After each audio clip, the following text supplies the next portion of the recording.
Yep. Okay. Good evening, everyone. It's Ron. It's Monday evening. Go ahead and get started and see if we have any questions. Any questions about the weekend? Any questions about anything you saw? Uh, any questions about anything? I'll start us off. I saw something on National Geographic I thought was very interesting.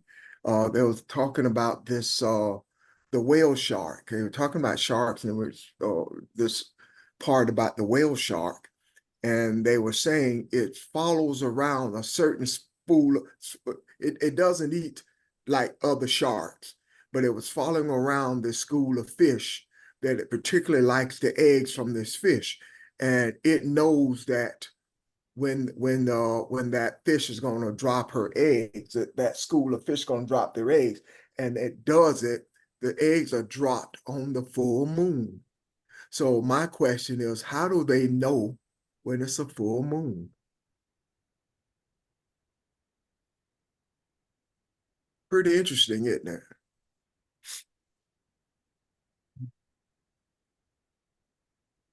I think it's very interesting. It's almost like the vibration, Mm-hmm. Yeah. and the energy that is emitted by the full moon. They pick up on it. Um, I think we have the same opportunity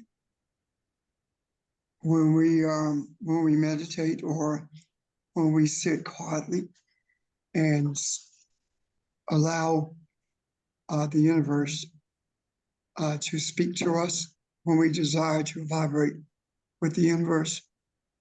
I think that that's the same thing. Uh, Even with the minister cycle, the moon has an effect on it. You know, Yeah. um, I mean, think about the moon, the power of it. The moon moves all the water on Earth. The moon has the power to move it. Well, Nothing else. I'm sorry, Pastor, I interrupted you. No, go ahead. Well, I thought about it along with that video that you sent me where it talked about the gentleman was talking about speech and the vibration of speech being like a song. It's a rhythm and everything that happens, and he used the example of sand and music and the images that it formed, and he concluded by saying, what about all the water in your body? You pick up vibrations of sound. And when things resonate with you, you're in vibration with it. I'm not saying it the way he said it, of course, but it made sense to me. So if you have fish that are in the ocean, and the ocean is influenced by the moon, and their gills allow the water to pass through their bodies, they're constantly in tune with the rhythm of the earth. I just thought that was interesting when I saw it. Yeah.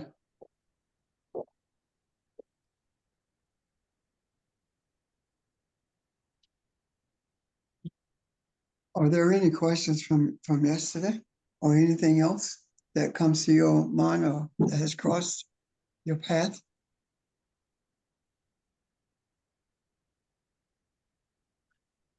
No?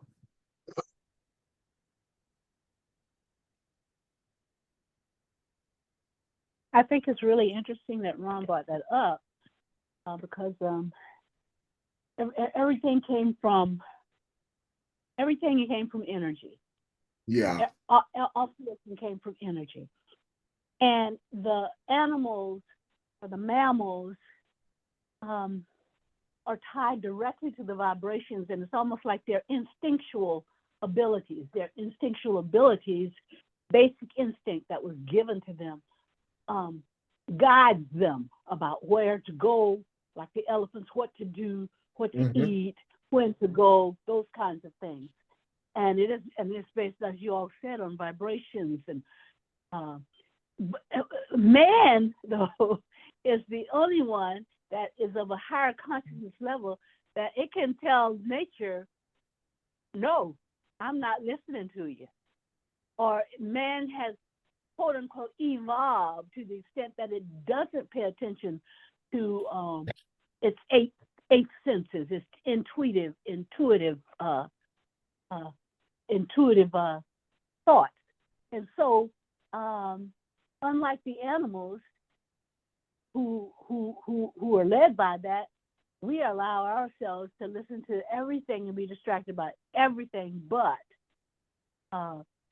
basically what was innate in us from the beginning, because we are all from that same energy. Well said. Yeah. I think, hey, Barbara, I think we devolved instead of evolved.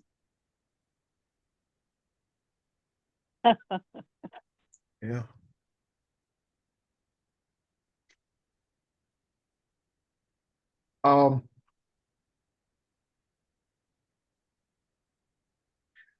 Some years ago, I said something to Pastor.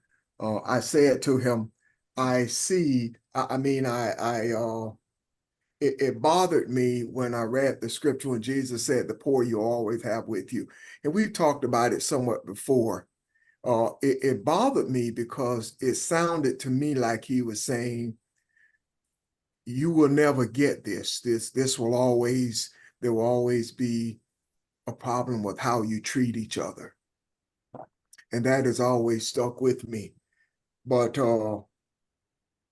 where we are now, I think I see a different level on that. And I like to talk about that if we could. But I don't want to do it from that perspective. I want to go to Deuteronomy chapter 15. Deuteronomy chapter 15. And if you don't want to go there, that's okay. I'll read it to you. Okay. But if you are going,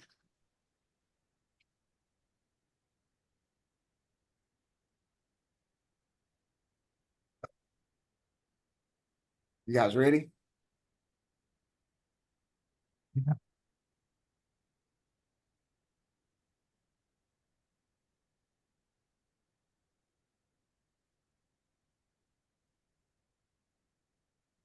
Okay. Deuteronomy 15 says, I'm gonna start at chapter 1 and probably go down to verse, excuse me, I'm gonna stop at verse 1 in chapter 15 and probably go down to verse 6, okay? At the end of every 7 years, you shall grant a remission of debt. This is the manner of remission. Every creditor, I'm reading from the NIV, this is the manner of remission. Every creditor shall release what he has loaned to his neighbor. He shall not exact it on his neighbor and his brother, because the Lord's remission has been proclaimed. From a foreigner you may exact it, but your hand shall release whatever of yours is on your brother, with your brother, however, there will be no poor among you.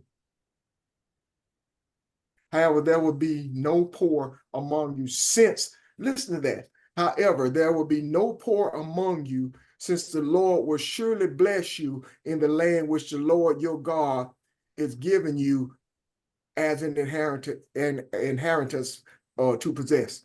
If only you listen obediently to the voice of the Lord your God, to observe carefully all these commandments which I am commanding you today, for the Lord your God will bless you as he has promised you, and you will lend to many nations, but you will not borrow, and you will rule over many nations, but they will not rule over you. Now, if there's a certain part of this that you see that you want to talk about, please feel free. There are a couple of words that jumps out at me here that I want to concentrate on. And the first one is bless. I want to look at the word bless and the word poor, because that's the key to understanding this. When you click on it with Strong's, of course, the word bless talks about to kneel or to praise, but it also means abundantly, altogether, And as Neil Klotz puts it, to center oneself. It means also to submit to what we call our higher self, or submit to a different authority. It means to change your consciousness. Okay, so when you look at that from this is what Douglas Klotz said, because part of that too is what I've just read for you, but this is what he says in Blessings of the Cosmos.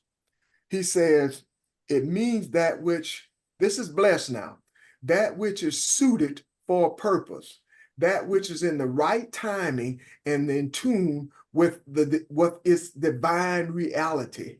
It is the rightness, listen to this, the rightness that resists the corrosive influence of formed existence. It connects directly to the sacred unity. So it resists what Barb talked about earlier when we were talking about the man not being the only one in rhythm. You reach a point where you resist that. You reach a point where you say, you know what? I see something more. I don't know what the more is, but I'm going to pursue it. Those principles of religion, those principles that we live by, those principles that we've been told that are valuable, you reach a point where you resist those. You reach a point where you move past them. Now listen to poor. Again, if you hit on the Strong's Concordance, poor means to be needy, but it also means to be willing, to consent, and to breathe after something. To breathe after something. And now, listen at this other definition of poor from the Aramaic. Poor indicates a state in which one's individual existence and his possessions that are attached to him includes his limited self, the limited part that he sees of himself, or his I, and it is a weakened and dissolved. So he sees himself as being limited. He sees himself as in need. And you put that along with what Strong says, he pants after something and he breathes after something. He knows that there's something else that he needs. Now put that along with blessing. The first one that is poor are us.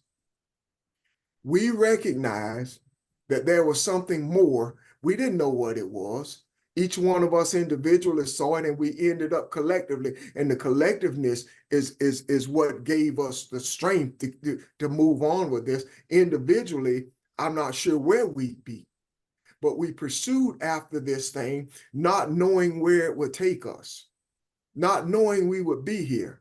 So you put those two words together, the blessed, being blessed, and the poor. You have to have the resolve to go after the thing that you see and push everything else aside, even though society and everything is telling you you're getting off course. You still pursue that from the inward part of you. Remember, he says it means to find the center of who you are.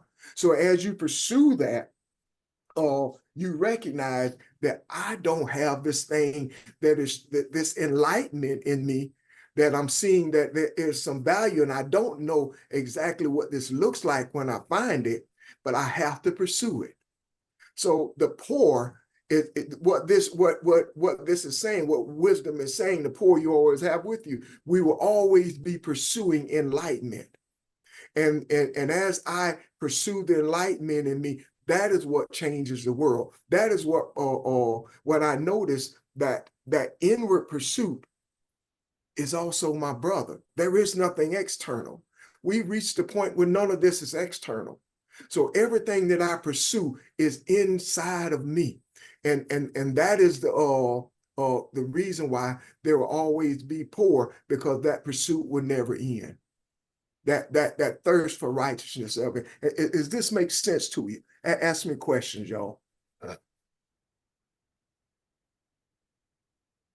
Anybody? So- Go ahead. Are the poor on different levels though? Because there's always going to be people who don't even care to pursue whatever. Yeah. So are Yeah. there different levels of it? There would have to be, Audrey. It's just like there's different levels of us. There's different levels of the community that lives in us.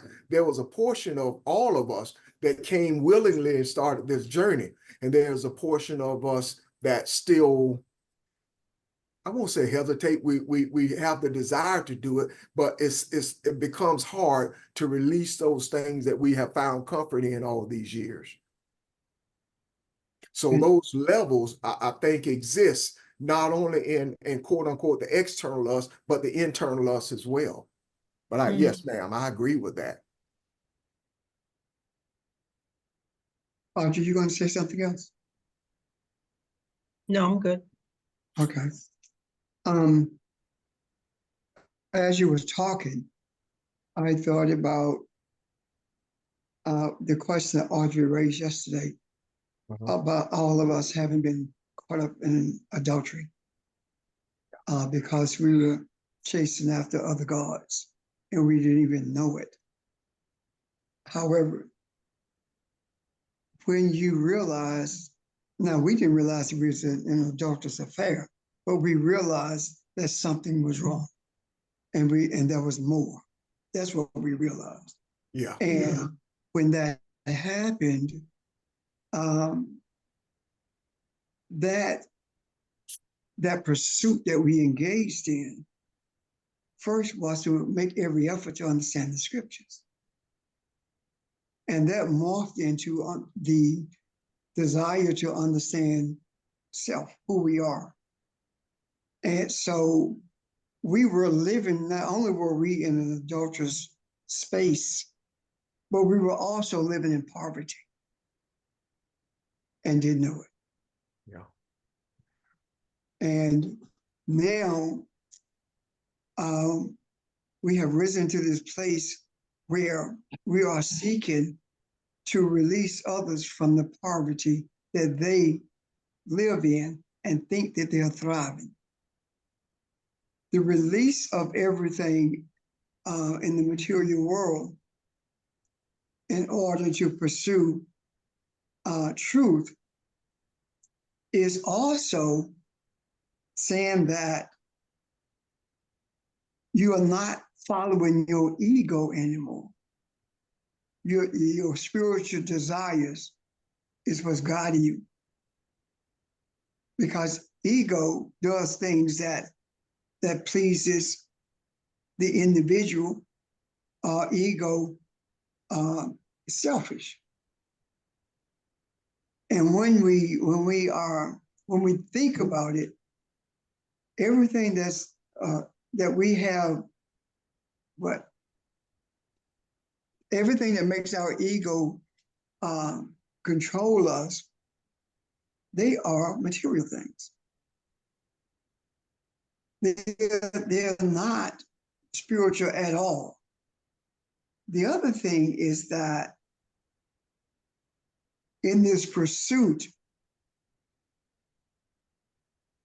we have to be, as we talked about yesterday, aware that we cannot have it both ways, meaning that we realize that we could not stay in the quote unquote Christian church with the antics of Christianity, and because in this pursuit of truth, we realized not only were we chasing after a God that was created for us,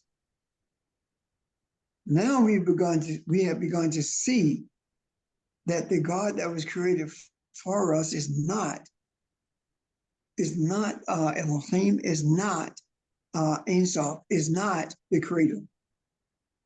So now we have a choice to make. Are we going to continue to pursue the truth,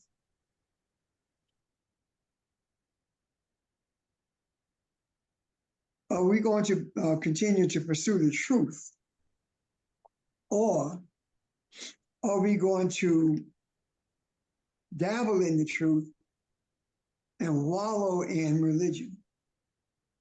Or are we going to attempt to wallow in truth and dabble in religion? Well, quite frankly, that does not work. You cannot wallow in spirituality and dabble in religion. Neither can you wallow in religion and dabble in spirituality. It does not work that way. You can, and it was, as we stated yesterday, you cannot serve two masters. You're gonna love one and hate the other. So this whole concept, Ron, that you're bringing in regards to being poor is really undergirding the journey that we have been on for quite a while, but also bringing much clarity to the nature of poverty in a spiritual way. Yeah. So On that, Pastor, I thought it clearly points to where we are right now, but it touches every one of the Mayotte principles. It touches every one of them. If you go back and read it and look at this thing internally, it touches everything. So it is a part of it just kind of explains our becoming and the releasing of the old self. And the verse, this how I take it now. If you see something more, please feel free.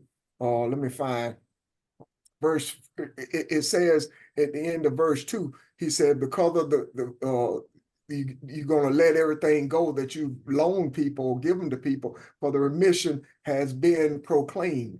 For a foreigner, you may exact it, but your hands shall release whatever of yours is with your brother. To me, that's talking about us.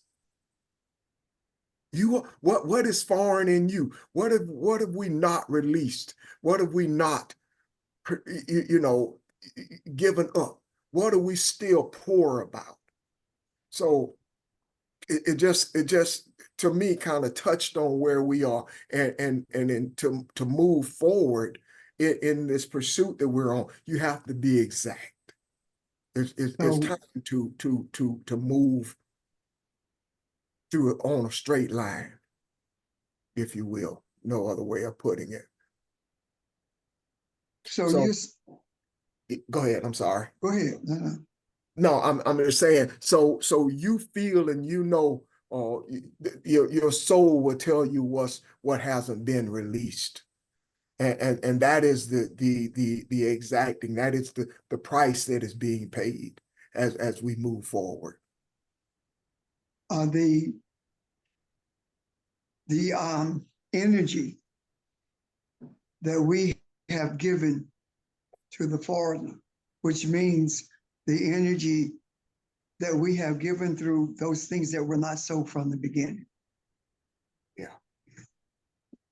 That energy has to be reclaimed. However, the energy that has been given to your brother, meaning that those who are on the journey, you leave it with them because it helps them along the journey. But the foreign principles that we embraced, we have to let them go. Is that what you're saying? Yes, sir. Wholeheartedly. Wholeheartedly. So this whole idea of being poor and exacting from the foreigner speaks to where we are. However, if we were continuing to acquiesce to the rituals that we left, right? Mhm. Then that means that we are giving energy to something that was not so from the beginning. Yes. So we cannot revert to to where we came from. Does that make sense? Yes, sir.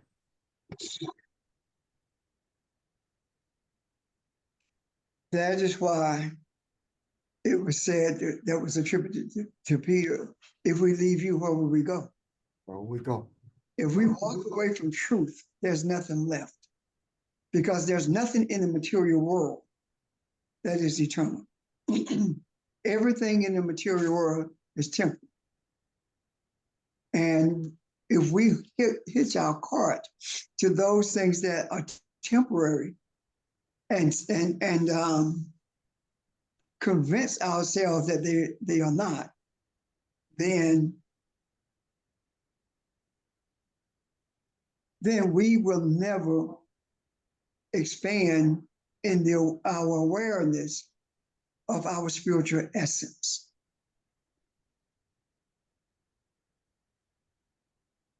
So we have to make sure that we don't lose our focus. And now I do believe that we're at a place where we're not going to lose the focus anyway. But as we are seeking to help others see who they are, it is incumbent upon us to help them so they don't lose their focus as well. Yes. And that's what we are doing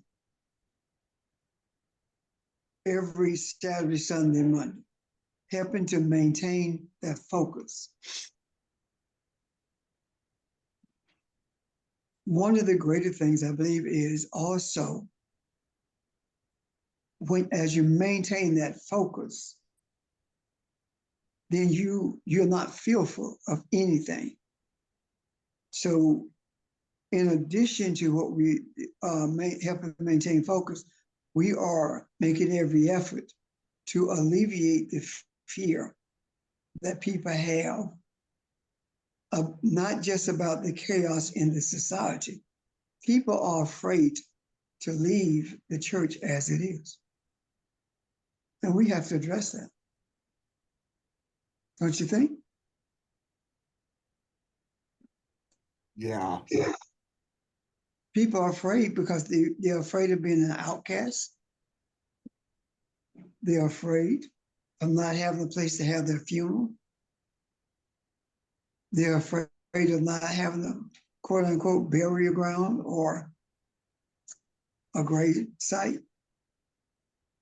So there is more fear than the fear of what's happening in this society. Just to talk about that for a minute. This verse here, I'm gonna read this. Verse 4 says, however, there will be no poor among you, since the Lord will surely bless you in the land in which your God has given you as an inheritance to possess. So Barb said something in a previous lesson a few weeks ago when she talked about the relationship between the baby and the mother. And I kind of alluded to it the other day. This pour and blessing are made for each other. The energies are pulling and growing each other. And so it is the inheritance is of the land. The blessing comes from the different consciousness. The consciousness of the people on this phone has changed from what it was 2 years ago, last year. So as we grow, the yearning to know more and to move forward is the poverty that comes along with it. So what you are describing, Pastor, I think as we grow and have that yearning to change and to be transformed, That does not have to happen to everybody in the land. Now, what that looks like, I don't know. But we have, I think the key there is to have the love and the compassion and the desire for those people. Not necessarily that everybody's going to change. Am I right or wrong? Oh, I agree with that. I agree with that. The whole concept of spiritual healing has very little to do with healing your physical body. Spiritual healing has everything to do with removing the scales from your eyes or leave the scales on your eyes so you can open your eye. Yeah.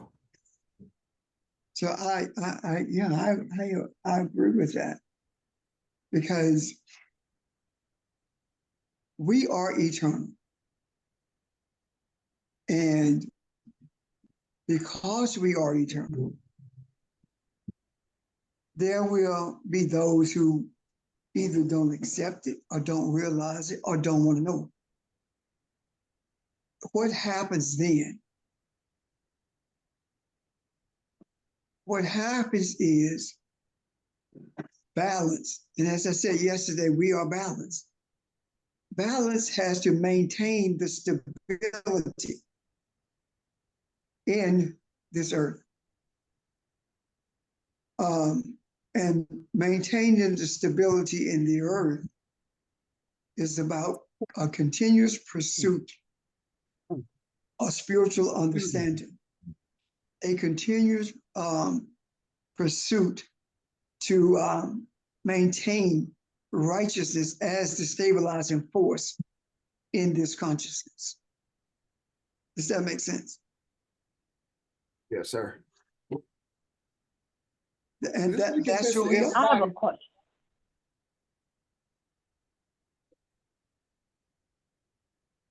Go ahead, Evan.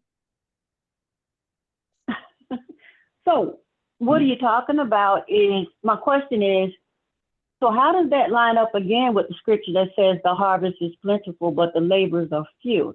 Because it doesn't, I think religion teaches you to hold on to, but the laborers are few, to try to pull you into that. But from what I'm getting, what you're teaching and everyone else is, it doesn't take everybody. It just takes that faithful few. Am I correct with that? Yes, and that's been from the beginning. Keep in mind, everybody in Kemet was not a priest. Yet, before the invasion, Kemet was an orderless society. Why? What kept the order there? The continuous pursuit of spiritual awareness by those who were the priests. And the purpose of education being used for the purpose that it was brought into existence. The children in Kemet, even before they could talk, they were hearing the principles of Mayat being taught. And those principles of Mayat were the binding force that kept order in the society. So it did not take everyone to be the priest, but it did take everyone to help maintain order in the society. Does that make sense? Evelyn? Yes, it does. Yes, sir. I think she brings up an interesting point, though. The best example I can give, the other day when there was a question about culture, right? And I think Barb's the one that talked about, or it may have been Audrey, but somebody talked about the culture of the South, the music and the African culture of the South. That is not a religion. And I think religion is still something that we haven't quite freed ourselves from, because we were in it so long and we were rooted in it. We were all in. It is, if we leave here now and go back to live in a region of Africa, and adapt to what they do. That is not a religion. Pursuing truth is not a religion. So what you describe in Kemet is people living a life of freedom and in truth. And there's nothing religious about it. It is living, for lack of a better term, a godly life without any hiccups, anything attached to it. And that is what we are pursuing right now.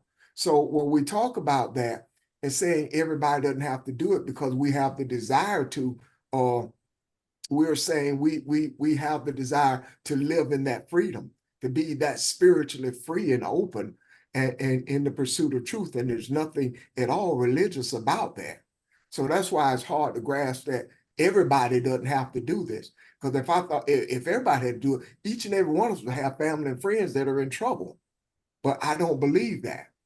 I don't believe that, because I think they are as sincere, and even if they weren't, even in a church, I think the love and compassion that we have in what we do makes a difference for all of mankind. If it wasn't affecting all of mankind, there would be no point in us doing it. Think about this. Religion came out of Kemet. A priest brought religion into existence.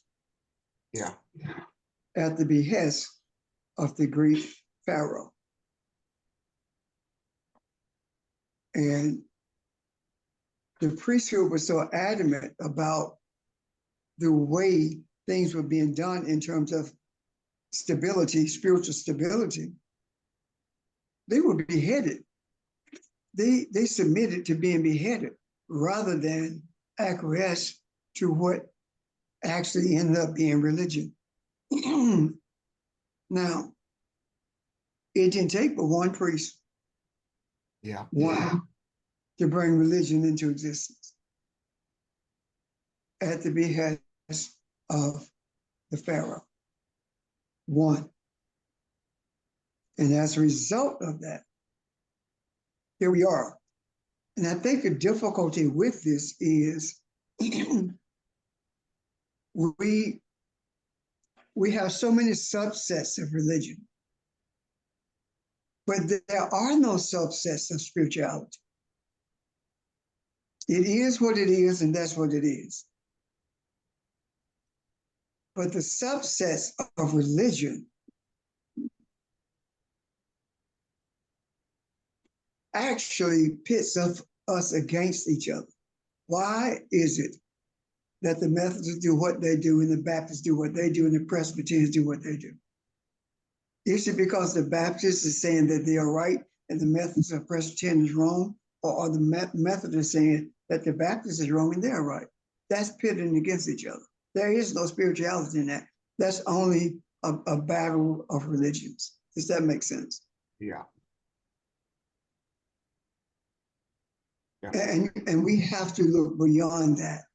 Anything that we embrace or endorse that creates separation or create an idea of being separated, anything that pits us against each other, we have to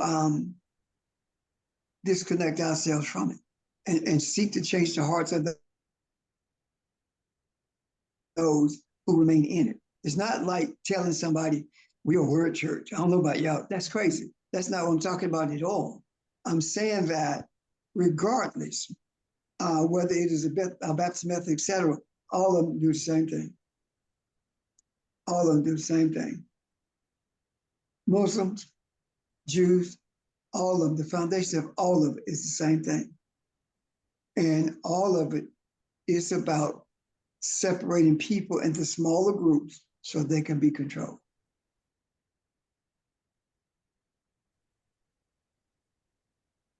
I'm done for now. Guys, this makes sense. Ask a question. If not, I hope it does. Please. It resonates with me. Okay, Thank you. thank you. This is for Mel. The last part I can see, but there was something that I froze on with when Sage said there is no, this is beyond, Jesus is beyond Elohim. Are you saying there is no? I got lost in that part. I didn't say Jesus was beyond Elohim. No, Um, this is beyond. this is beyond religion. Okay, but you had said Elohim, and Elohim is, you're not saying I- that's religion. Elohim is religion, but it was never intended to be religion. Elohim is presented as spiritual. And let me explain something, if I may. Okay. Elohim is a lie. In Christianity, in Judaism, in Islam, it's a lie. Because all three of those religions teaches that Elohim is an entity, one entity. It is God. However, Elohim, whether it is in the Hebrew, Aramaic, or the Arabic, Elohim is plural. So it speaks to multiple gods. Yet we are told that's not true. Even though, if you do the research, if you look at it, you can look at the Strong's Concordance if you want to, it's going to tell you one, yet many. But also, you're going to find that the little g God is talking about a magistrate or a judge in secular matters or in religious matters, but it's not Elohim. That's the little g God who does that. Now, how can that be so when there are no capital letters in the Hebrew, Aramaic, or the Arabic? So all of that has been and is a lie. Now, when I mention Elohim in a manner of creation, I'm using that word because that's the word we are most familiar with. Does that make sense so far? Yes. So I don't remember exactly how I used it earlier.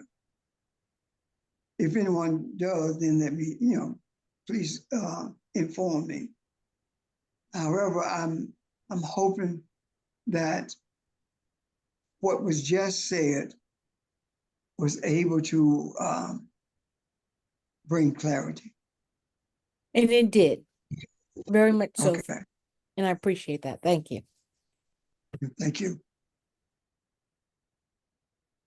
I was looking for something that I found yesterday, and I talked with Pastor about it briefly, and I can't find it anymore. I truly believe that balance, looking at balance, we were talking about standing in the middle of two opposing forces or energies or whatever. That is us. And that is why, Absolutely. yeah, that is why it is imperative that we give this our all and stay on this and as we talked about being blessed, or you move to a place where those distractions are not distractions anymore. Or you move to a place where you pursue what is internal and you recognize that that is just another opportunity of poverty that needs to be fed in you. And so as we look at this and I guess I'm the one made the statement, it's not everybody that's gonna pursue this, everybody in the earth. There are a lot of people, religious or not, that don't go to church, or even the ones that's in church that don't care about what we're doing. But that doesn't matter. The sun rises, it doesn't choose who it wants to shine on. We've talked about the sun so long, and it being the giver of life. That is what we have. That is what we are becoming. What that the principles of Maillard are real, and that is what we're becoming. And we, like the sun, bring enlightenment to all of mankind. That's all I was trying to say, and I think if I speak for Pastor, what he was saying as well. So and you know what, along this journey, since we've started, me always, we reach a point, and I'm always trying to see what that look like or what's coming next, and I haven't been right yet, and I've given up on that. I guess that's part of the free will thing too. Is not trying to hold on to what things are going to look like, or what we do next, and just take a day at a time, because I hadn't been right yet. I don't know what this looks like. I just know that what we're doing, I feel good about, and I think we're on the right path, and that's enough. I want to reiterate something, Ron. Yes, sir.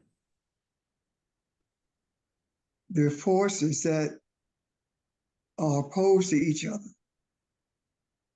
that we are in the midst of. I want to reiterate that we are the balance. We are not looking for balance. We're not waiting for it. We're not becoming balance. We are the balance. When we are talking about balance, when we are talking about spirituality, we have to learn or remember to process and speak in spiritual terms. When we say that we are balanced, that's a spiritual statement. That's purely spiritual. It's not tomorrow. It's not next year. It's here. It's now. When we talk about a continuously becoming, we are talking about something that's never going to happen, because we're always becoming. However, when we speak about awareness, it's different than becoming. Everything is now. And because everything is now, we are everything that we are supposed to be, even though we are not necessarily aware of it at this moment. Does that make sense? Yes. So we're not becoming anything other than aware, So this awareness is what speaks to spirituality. And I want to reiterate that as much as possible, that we are balanced. Balance is not coming. We are balanced. Balance is to be manifested in the consciousness of the earth. It's already here because we are here. Okay, so I have a question. Yes. Earlier you were talking about how we expended a lot of energy on what we believed or proclaimed in the past. And you said something about reclaiming that energy. What did you mean by that? When those things that we believe, the rituals, what is it? The dogma that we believed in. When I talk about reclaiming the energy, I'm talking about resisting that dogma, moving ourselves away out of it. No longer do we follow it. So as long as we were in it, our energy was there as well. When we walked away from it, our energy was away from it, is away from it rather. So our energy is geared toward understanding and becoming aware of what truth really is. Does that make sense, Audrey? Yeah, it does. And my thinking was that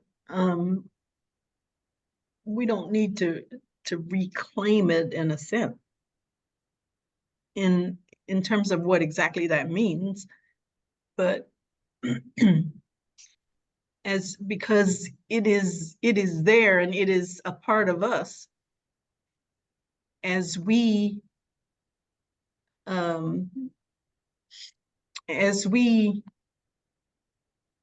don't know the words I'm looking for, but anyway, but as our frequency changes in terms of our relationship with the universe, the energy changes too. So we don't have to reclaim it. We just let it be what it is, as long as we're doing what we need to do. Poor choice of words. Does that make Thank sense? you. Yeah, it does. Yeah, it They're does. poor choice of words. That make all the sense in the world. It's not about a reclamation. Let me Thank you. listen to this about blessed again. It says that which is suited for its purpose, that which is in right timing and in tune with the divine reality, the rightness that resists the corruptive influence of formed existence. Those formed existence are the stuff that you and Audrey are talking about. When you move to a place where you resist that, that's the moving into or being suited for that purpose, being suited for your purpose and lining up with who you are. May I speak to purpose a moment? Yes. For many years,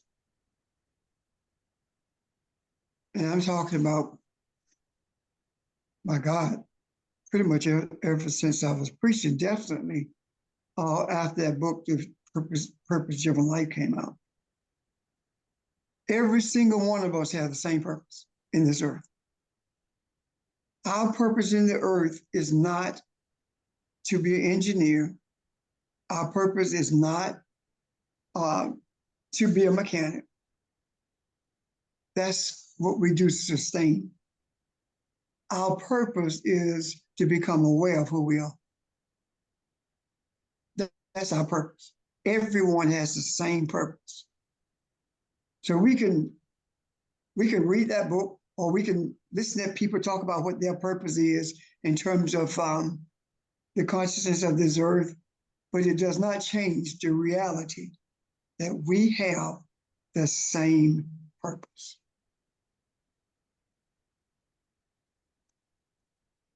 Any questions or comments about that?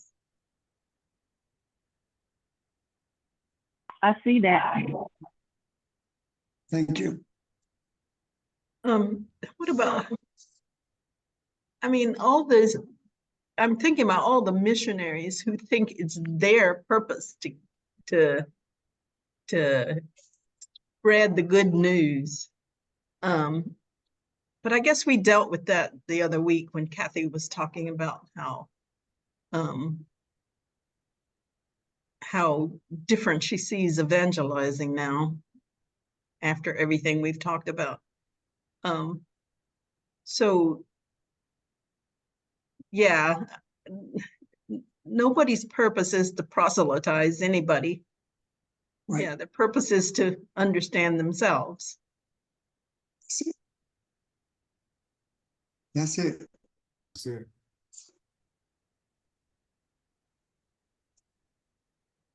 When we were in Africa, the missionaries who came to Africa, especially the missionaries from African churches in this country, didn't get any further than Brackenridge Mission, and that was on the outskirts of Nairobi. They didn't go anyplace else. Only thing they did was stay there. Brackenhurst. Yeah. Only thing they did was stay there in tour. That was it. They did no work whatsoever. Yeah, Um, I know Brackenhurst. Yeah. Um, I use the word African a lot. And the reason I use it, I don't like using the word black because black as a color is not a people. And I believe that the reason all of these different names have been thrown at us and that we accepted them, of course, it was a progression from the N word to where we are now. But if you are simply a color, you have no culture. You have no roots.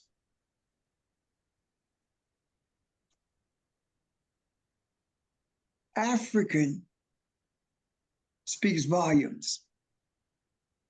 And that's one of the major reasons I use the word African. You can go to England and an Italian is an Italian, no matter where you go. Am I right? Yes. Why is it that we are so different? I think that also separates us in our consciousness from the rhythm of the universe that we must engage with in order for us to fulfill the purpose of knowing who we are. Does that resonate? Yes. So even though I would slip up and say black because I've been saying it so long, that is not my point of reference for us. We are Africans, period. And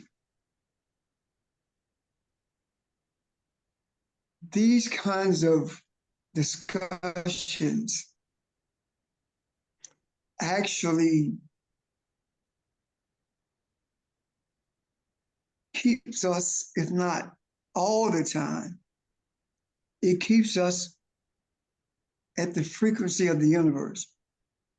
The universe does not see you as being black. The universe sees you as being a child of a Kabbalah, the garden of life.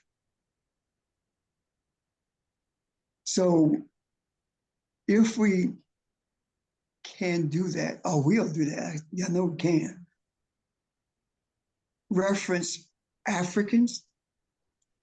And if you notice when I say African churches in this country, that means I'm not talking about Africans all over the world. I'm talking about the African churches here when I made that statement.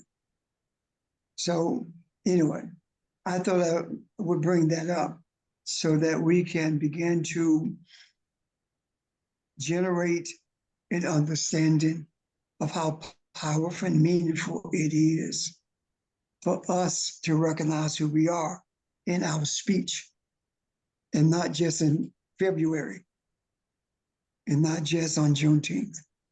I'm done. I have a question. Mhm. So when we go places, like we were just talking about missionaries doing missionary work, do our energy remain in these places? I believe it does. I do believe it does. Even if we go to work, is our energy still in that place? And you I saying believe yes, that. you believe it is? Yeah, I believe it's a contrail of energy. Or residue, whatever you want to call it. Because you can't be in a place and not intermingle with the energy that's already there, can you? What do you guys think about this? I'm very interested in knowing that.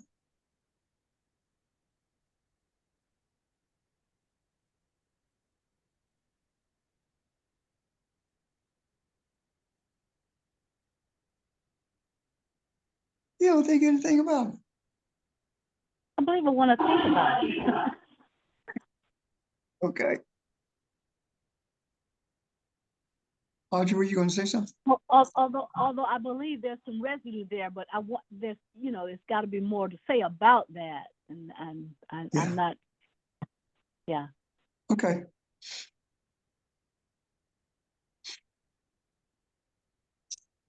I think Thanks. the proof of it is, I'm sorry, Audrey, I got right in front of you. Please forgive me. Go No, ahead. no, go ahead, Ron. Go ahead. I think the proof of it is you ever have people like Kathy talked about one time, people come up to her in the grocery store and just talk to her. It's something there. It's something there. It's not that that she's randomly just so okay. Who am I? I need to vent. Who I need to talk to? Or I need to talk about this. They see something. They see something that is not physical. Or you were at work and somebody telling you something about their home life, and you're standing there thinking, why are they telling me this? One of the things that surprised me is the number of people that talk to me about marriage, and I'm like, I'll stand there and say, I know I told him I'm divorced, but he keeps asking me stuff about marriage. I think those are examples of those times that that residue is there and is seen, and it's there, and you may not be aware of it, and they may not even be aware of it, but internally they are. The true self is aware of it. That's all I want to add. Well, I was just gonna say, yeah, I agree, because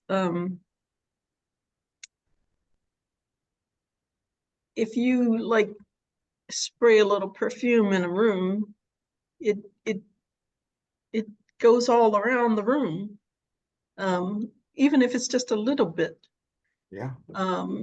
If you have sort of positive and negative energy in a room, I mean, if there's positive polarization and negative polarization, some of it cancels out. And even if there are people who provide some resistance in terms of either saying things against the positive person or whatever, the other people in the room are going to recognize it. They're going to understand what's happening. So there is always a residue, and those positive contrails will always be there in the room, even if people don't quite understand what they are. And they will affect people in a certain way, even if they don't understand exactly what happened. So, yeah, it's a good thing. I was also thinking about this isn't in the proof, I guess, but there's a song, Earth, Wind, and Fire has out, sound never dissipates, it only recreates in another place, So I think people recognize that's something, but they don't know what it is. It's not something you can explain. Think about it. If someone presents themselves as an adversary to you, and let's say you're at work and you're kind to them, and no longer do they present themselves as being an adversary to you, they begin to engage you in meaningful conversation, and they begin to look out for you, and for lack of a better term, and you ask yourself, what changed them? It was your energy. And as long as they are manifesting the desired purpose, the desired emotion rather, as opposed to being adversarial, your energy is still there.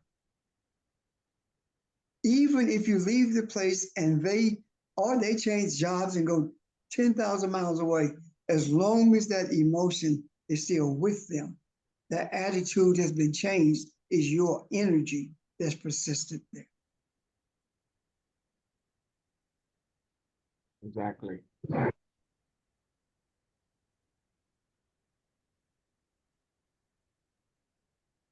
Anyone else? Any other questions or comments?